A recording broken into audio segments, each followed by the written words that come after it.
ഭാരതീയ സ്വാതന്ത്ര്യ സമര ചരിത്രത്തിലെ ഏറ്റവും നിർണായകവും വമ്പിച്ചതുമായ ജനകീയ മുന്നേറ്റങ്ങളിൽ ഒന്നാണ് ക്വിറ്റ് ഇന്ത്യ പ്രസ്ഥാനം. രണ്ടാം ലോക മഹായുദ്ധകാലത്ത് ഇന്ത്യക്ക് പൂർണ്ണ സ്വാതന്ത്ര്യം നൽകുക എന്ന ലക്ഷ്യത്തോടെ മഹാത്മാഗാന്ധിയുടെ നേതൃത്വത്തിൽ ആരംഭിച്ച പ്രസ്ഥാനമാണിത്. 1942 ബ്രിട്ടീഷ് സർക്കാർ ഇന്ത്യക്കാരുടെ പിന്തുണ ഉറപ്പാക്കാൻ ക്രിപ്സ് മിഷൻ ഇന്ത്യയിലേക്ക് അയച്ചു. രണ്ടാം ലോക മഹായുദ്ധകാലത്ത് ബ്രിട്ടീഷ് സർക്കാർ ഇന്ത്യയിലേക്ക് അയച്ച ഒരു ഔദ്യോഗിക ദൗത്യമായിരുന്നു ക്രിപ്സ് മിഷൻ. ബ്രിട്ടീഷ് മന്ത്രിസഭയിലെ പ്രമുഖ അംഗമായിരുന്ന സർ സ്റ്റാഫോർഡ് ക്രിപ്സ് ആയിരുന്നു ഈ ദൗത്യത്തിന് നേതൃത്വം നൽകിയത്. അതുകൊണ്ടാണ് ഇതിനെ ക്രിപ്സ് മിഷൻ എന്ന് വിളിക്കുന്നത്. ഈ ദൗത്യത്തിന്റെ പ്രധാന ലക്ഷ്യങ്ങൾ ഇന്ത്യക്കാരുടെ പിന്തുണ നേടുക, രാഷ്ട്രീയ പ്രതിസന്ധി പരിഹരിക്കുക എന്നിവയായിരുന്നു. രണ്ടാം ലോക മഹായുദ്ധത്തിൽ ജപ്പാൻ ഇന്ത്യയുടെ അതിർത്തി വരെ എത്തി നിൽക്കുന്ന സമയമായിരുന്നു അത്. യുദ്ധത്തിൽ ബ്രിട്ടന് ഇന്ത്യൻ നേതാക്കളുടെയും ജനങ്ങളുടെയും പൂർണ്ണമായ പിന്തുണ ഉറപ്പാക്കുക എന്നതായിരുന്നു പ്രധാന ലക്ഷ്യം. ഇതിനായി ഇന്ത്യയിലെ രാഷ്ട്രീയ പാർട്ടികളുമായി, പ്രത്യേകിച്ച് ഇന്ത്യൻ നാഷണൽ കോൺഗ്രസ്, മുസ്ലിം ലീഗ് എന്നിവരുമായി ചർച്ച നടത്തി ഭരണഘടനാപരമായ ഒരു ഒത്തുതീർപ്പിലെത്തുക. ക്രിപ്സ് മിഷൻ മുന്നോട്ട് വച്ച പ്രധാന നിർദ്ദേശങ്ങളിൽ ഒന്നാമത്തേത് ഡൊമിനിയൻ പദവി ആയിരുന്നു. അതായത് യുദ്ധത്തിനു ശേഷം ഇന്ത്യക്ക് ഡൊമിനിയൻ പദവി എന്നുവെച്ചാൽ ബ്രിട്ടീഷ് സാമ്രാജ്യത്വത്തിന് കീഴിൽ ആഭ്യന്തര സ്വയംഭരണം നൽകാം എന്നതായിരുന്നു അത്. രണ്ടാമത്തേത് ഭരണഘടനാ നിർമ്മാണ സഭ. ഇന്ത്യക്കാർക്ക് സ്വന്തമായി ഒരു ഭരണഘടന നിർമ്മിക്കുന്നതിനായി യുദ്ധാനന്തരം ഒരു ഭരണഘടനാ നിർമ്മാണ സഭ രൂപീകരിക്കാം. മൂന്നാമത്തേത് സംസ്ഥാനങ്ങളുടെ സ്വാതന്ത്ര്യം. പുതിയ ഭരണഘടന ഇഷ്ടപ്പെടാത്ത സംസ്ഥാനങ്ങൾക്ക് അഥവാ നാട്ടുരാജ്യങ്ങൾക്ക് അതിൽ ചേരാതിരിക്കാനും ബ്രിട്ടനുമായി പ്രത്യേക കരാറുണ്ടാക്കാനും സ്വാതന്ത്ര്യമുണ്ടായിരിക്കും. നാലാമത്തേത് പ്രതിരോധ ചുമതല. യുദ്ധം അവസാനിക്കുന്നതുവരെ ഇന്ത്യയുടെ പ്രതിരോധ ചുമതല ബ്രിട്ടന്റെ കൈകളിൽ തന്നെ ആയിരിക്കും എന്നിവയായിരുന്നു അത്. പക്ഷേ ഈ മിഷൻ പരാജയപ്പെട്ടു. ഇന്ത്യയിലെ പ്രധാന രാഷ്ട്രീയ പാർട്ടികളെല്ലാം തന്നെ ക്രിപ്സ് മിഷന്റെ നിർദ്ദേശങ്ങൾ നിരസിച്ചു. കോൺഗ്രസ് ആവശ്യപ്പെട്ടിരുന്നത് പൂർണ്ണ സ്വാതന്ത്ര്യമായിരുന്നു. എന്നാൽ ക്രിപ്സ് മിഷൻ മുന്നോട്ട് വച്ചത് ഡൊമിനിയൻ പദവി മാത്രമാണ്. കൂടാതെ നാട്ടുരാജ്യങ്ങൾക്ക് മാറി നിൽക്കാമെന്ന വ്യവസ്ഥ ഇന്ത്യയെ കഷ്ണങ്ങളാക്കാൻ കാരണമാകുമെന്നും കോൺഗ്രസ് ഭയന്നു.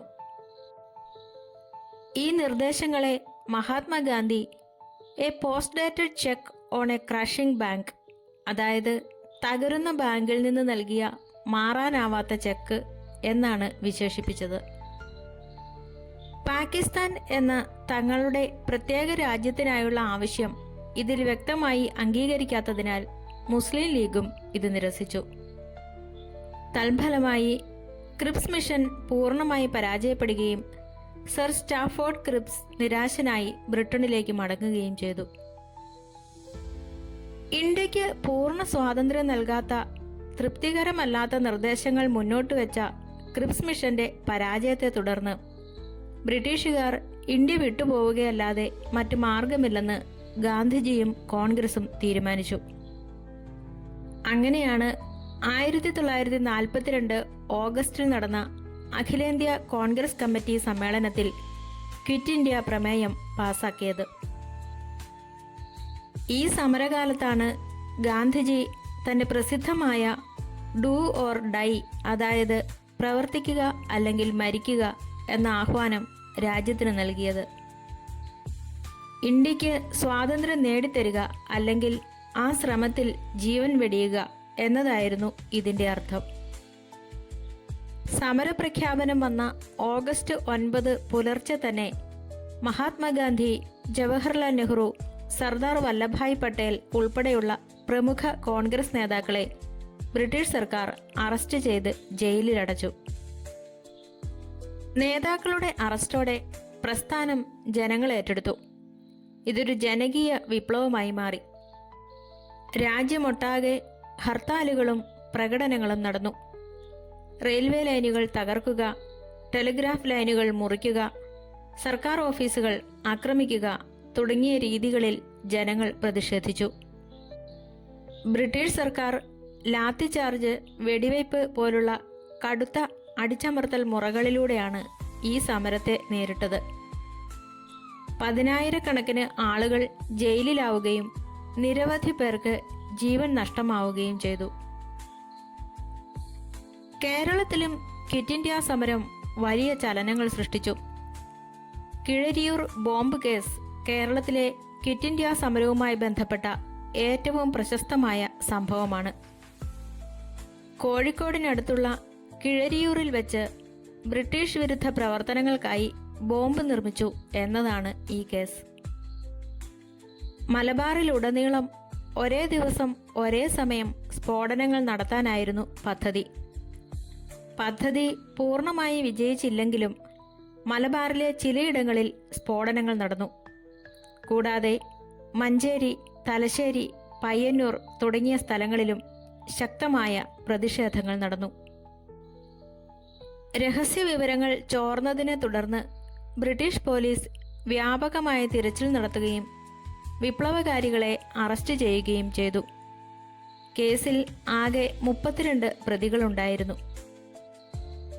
കിഴരിയൂർ ബോംബ് കേസ് പരാജയപ്പെട്ടെങ്കിലും ബ്രിട്ടീഷ് സാമ്രാജ്യത്വത്തിനെതിരെ മലബാറിലെ ജനങ്ങൾക്കുണ്ടായിരുന്ന തീവ്രമായ സ്വാതന്ത്ര്യ വാഞ്ചയുടെയും രക്തസാക്ഷിത്വ വീര്യത്തിൻ്റെയും ഉത്തമ ഉദാഹരണമായി ഈ സംഭവം കേരള ചരിത്രത്തിൽ രേഖപ്പെടുത്തപ്പെട്ടിരിക്കുന്നു. ബ്രിട്ടീഷുകാർ ഈ സമരത്തെ താൽക്കാലികമായി അടിച്ചമർത്തിയെങ്കിലും ഇന്ത്യയിൽ ഇനി തങ്ങൾക്ക് അധികകാലം തുടരാനാവില്ലെന്ന് അവർക്ക് മനസ്സിലാക്കി കൊടുക്കാൻ ക്വിറ്റ് ഇന്ത്യ സമരത്തിന് കഴിഞ്ഞു. ഇന്ത്യക്കാരുടെ ഒത്തൊരുമയും സ്വാതന്ത്ര്യത്തോടുള്ള തീവ്രമായ ആഗ്രഹവും ലോകത്തിനു മുന്നിൽ തെളിയിച്ച സമരമായിരുന്നു ഇത്. അതിനാൽ തന്നെ ഓഗസ്റ്റ് 9 ഇന്ത്യയിൽ ക്രിപ്തി ദിനം അഥവാ ഓഗസ്റ്റ് ക്രാന്തി ദിനം ആയി ആചരിക്കുന്നു.